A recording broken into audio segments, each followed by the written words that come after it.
여러분 안녕하십니까? 북한이 살포한 이른바 쓰레기 풍선의 피해가 전국에서 200여 건이 접수된 가운데 도내에서도 정성과 영월, 원주, 홍천 등에서 신고가 잇따랐습니다. 현재 북한이 살포한 풍선은 우리 군을 중심으로 소방과 경찰이 출동해 수거하고 있는데 정부는 혹시 모를 피해가 발생할 수 있다며 해당 풍선을 발견할 경우 129에 신고하고 접근하지 말 것을 당부했습니다. 우리 정부는 북한의 이 같은 행위가 국제법을 위반하는 것이라며 즉각 중단하지 않을 경우 북한이 감당하기 힘든 조치에 착수하겠다고 밝힌 것으로 알려졌습니다. 그동안 강원도 내 교통망이 적지 않게 확보됐음에도 불구하고 여전히 다른 지역에 비해 도로와 철도 여건이 열악합니다. 제22대 국회 개원을 맞아 강원도의 SOC 확충이 주요 과제로 떠오르고 있는데요. 강원도의 철도 사업 진행 상황을 홍한표 기자가 점검했습니다. 강원도에서 승용차로 철도역까지 가려면 평균 33분이 소요됩니다. 전국 평균인 25분보다 약 8분 정도가 더 걸리는 셈입니다. 산림 면적이 80%를 넘어서고 인구가 적어 철도를 놓기 어렵고 이는 다시 산업 발전이 더뎌지는 악순환으로 이어지고 있습니다. 22대 강원도 내 국회의원 8명이 철도망 확충을 주요 공약으로 내건 것도 이 같은 까닭입니다. 삼척 강릉 고속화철도의 경우 지난해 2월부터 진행되고 있는 예비 타당성 조사를 통과하는 것이 목표입니다. 현재 예타 조사 기간이 연장됐는데 경제성을 높이는 것이 최대 관건입니다. 만일 예타를 통과하면 올해 말 완공되는 포항 삼척 간 동해선, 2027년 완공 예정인 강릉 고성 제진 간 동해 북부선과 연계해 부산에서 고성까지 동해안을 잇는 철도망이 완성됩니다. 경기와 강원을 동서로 잇는 철도망 구축 역시 관심을 모으고 있습니다. 현재 공사가 진행 중인 춘천 속초 동서 고속화철도가 2027년 완공되면 서울에서 속초까지 99분에 주파할 수 있습니다. 역시 2027년 완공 예정인 여주 원주 복선철도는 강릉에서 서울, 강원과 충북, 경북을 잇는 핵심 교통망으로 떠오르게 됩니다. 국토교통부에서 SOC 사업을 전국 사업을 하다가 목표는 딱 한 가지가 있습니다. 지방도시를 잘 살게 만들어서 국토균형 발전이 이루어져서 전국 어디서나 사람답게 살 수 있는. 여기에 용문 홍천 광역철도는 예비 타당성 조사가 진행 중이고 원주 만종 복선전철은 사전 타당성 조사를 마쳐 연내에 예타 신청이 예상되고 있습니다. 강원도는 원주 철원선과 태백 영동선 등 7개 신규 일반철도 사업에 제5차 국가철도망 계획 반영을 요청했습니다. 수도권에서 춘천, 원주로 이어지는 GTX, B, D 사업 반영도 요구할 예정입니다. 강원도 내 순환철도망을 구성을 하기 위해서 거기에 필요한 노선을 일반철도 건의를 할 때 이렇게 설명을 드렸고요. 광역철도는 수도권 정부에서 발표했던 GTX 노선하고 일치되는 거죠.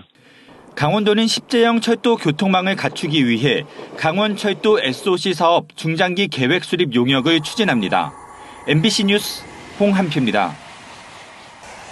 에티오피아의 아비 아흐메드 알리 총리가 오늘 자매도시인 춘천을 방문했습니다.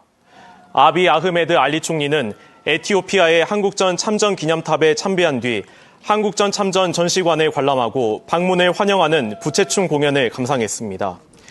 아비 아흐메드 알리 총리는 지난 2019년에 에티오피아 총리로 취임했고 접경국과의 평화 증진에 대한 공로로 노벨 평화상을 받았습니다. 강원 지역의 아파트 매매가가 지난주보다 0.03%가 오르며 7주 연속 강보합세를 보이고 있습니다. 한국부동산원의 5월 26일 기준 주간 아파트 매매 지수에 따르면 강원 지역은 0.03%로 오름세를 이어가고 있고 시군별로는 속초가 0.21%, 춘천과 원주는 각각 0.12%, 동해는 0.06%가 올랐습니다. 반면 외지인의 투자 영향이 많은 강릉은 17주 연속 하락세를 보이고 있고 이번 주에도 마이너스 0.21%로 강한 하락세가 나타났습니다. 멸종위기종은 일상에서 쉽게 볼 수 없는데요. 이런 멸종위기종을 전문적으로 연구하고 증식하는 횡성의 한 연구소에서 소똥구리와 금개구리 같은 멸종 위기종 개체 5마리를 일반에 공개했습니다. 유주성 기자입니다. 금빛 줄무늬가 선명한 금개구리가 귀뚜라미를 잽싸게 낚아채 입안으로 집어넣습니다. 개구리치고는 점프 능력이 떨어지고 사냥도 잘 못해 멸종 위기종이 된 것 아니냐는 세간의 평가가 무색한 사냥 실력입니다. 수줍음이 많은 애기뿔 소똥구리 7마리는 소똥 안으로 몸을 숨기고 금세 자취를 감춥니다. 조금 더 덩치가 큰 소똥구리는 암수 2마리가 힘을 합쳐 동그랗게 뭉쳐진 소똥을 부지런히 옮깁니다. 농약에 노출되지 않은 소똥이 귀해져 멸종 위기에 내몰린 건데 몽골에서 들여와 증식을 진행하고 있습니다. 이제 막 태어난 나비 1마리. 날개는 다 여물지 않았지만 붉은 점이 선명합니다. 성인이 된 개체는 자신에게 최적으로 설계된 공간 안에서 자유롭게 날갯짓합니다. 하루에만 70마리가 넘게 태어나고 있고 현재 개체 수는 1200마리를 넘습니다. 멸종 위기종인 붉은 점 모시나비입니다. 한때 개체 수가 30여 마리까지 떨어졌는데 지금은 증식에 성공했습니다. 물속 최상위 포식자 물장군은 덩치가 몇 배는 더 큰 황소개구리를 커다란 앞다리로 물고 놓아주지 않습니다. 이후에는 촉수를 꽂아 소화액을 주입하고 먹이를 완전히 제압합니다. 연구소는 붉은 점 모시나비, 소똥구리, 애기뿔 소똥구리, 금개구리, 물장군까지 5종류의 멸종위기종 증식을 진행하고 있습니다. 이런 멸종위기종은 지금까지 일반에 공개되지 않았는데 특별 기획전을 통해 일반에 개방됩니다. 20년 하다 보니까 이제 매뉴얼도 완성이 됐고 개체수도 충분히 됐고 그래서 많이 보시라고 저희가 20년 만에 처음으로 이제 이렇게 여러분들한테 보여드리는 겁니다. 특별 기획전에선 멸종위기종을 직접 만날 수 있고 15만 점의 곤충이 보관되어 있는 곤충 박물관을 견학할 수 있습니다. 특별 기획전은 사전 예약을 통해 하루 60명까지 참여가 가능하고 다음 달 8일까지 운영합니다. MBC 뉴스 유주성입니다. 2024 춘천 마임축제가 개막 엿새 만에 관객 13만 명이 방문하며 성황리에 오늘 폐막했습니다. 지난달 26일 물의 도시 아수라장을 주제로 한 물놀이로 시작한 이번 축제는 네덜란드와 브라질 등 8개 국가에서 마련한 공연이 펼쳐지는 불의 도시 도깨비 난장으로 이어졌습니다. 한편 마임축제 공연과 연계해 춘천에서 나흘 동안 진행된 문화도시 박람회 또한 관객 2만여 명이 찾는 등 성황리에 오늘 막을 내렸습니다. 이달 말 대한석탄공사 장성광업소가 문을 닫는 가운데 태백시가 정부에 고용위기지역 지정을 신청했습니다. 태백시는 장성광업소의 폐광에 따른 지역위기 극복을 위해 강원도와 협의해 고용위기지역 지정을 신청해 조만간 고용노동부의 현장 실사와 함께 고용정책심의회의 의결을 받을 예정입니다. 고용위기지역으로 지정되려면 최근 1년 동안 고용보험의 피보험자 수 감소와 증감률 등이 중요한 기준으로 작용하는데 이런 지정 요건 기준에 못 미친 태백시의 심의 과정에 폐광 지역의 특수성이 어떻게 반영될지 주목됩니다.